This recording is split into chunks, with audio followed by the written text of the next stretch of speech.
নমস্কার, কেমন আছেন সবাই? আশা করি আপনারা সবাই ভালো আছেন।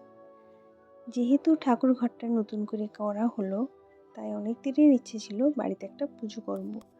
যেহেতু মাঘী পূর্ণিমাটা সামনেই ছিল, তাই ওই পূর্ণিমা ধরেই বাড়িতে একটা সত্যনারায়ণের পুজো বাড়িতে সেরে নিলাম। তারই ভিডিওটা আপনাদের সাথে শেয়ার করছি।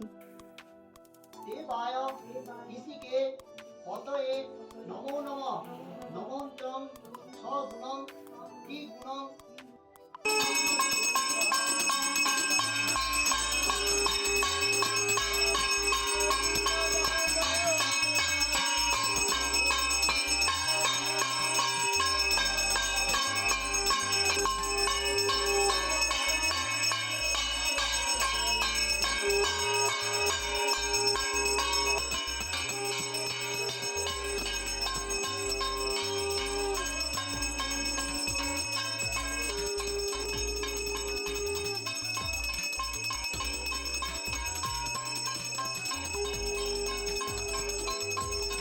সেই ব্রাহ্মণের আগে ধরিয়া ফকির বেশে কহে অনুরাগে কি লাগিয়া কান্দনা নিজের বাড়িতে দেবযোগে একদিন গেল সেই বেড়ায়েতে সিন্নি করিতে তথা দেখিয়া জিজ্ঞাসা কাহার করো পূজা কেন অবিলাসে ব্রাহ্মণী কহিল তরে সকলই নিশ্চয় সত্যপীর সেবিলে সকল কার্য সিদ্ধ হয় সাধুর তনয়া বলে মোরো এই কাম অতি সহ পিতামোর আসুন সধাম এমত প্রকারে আমি করিব সিন্নি ইহাত তুমি থাকো ঠাকুরানী।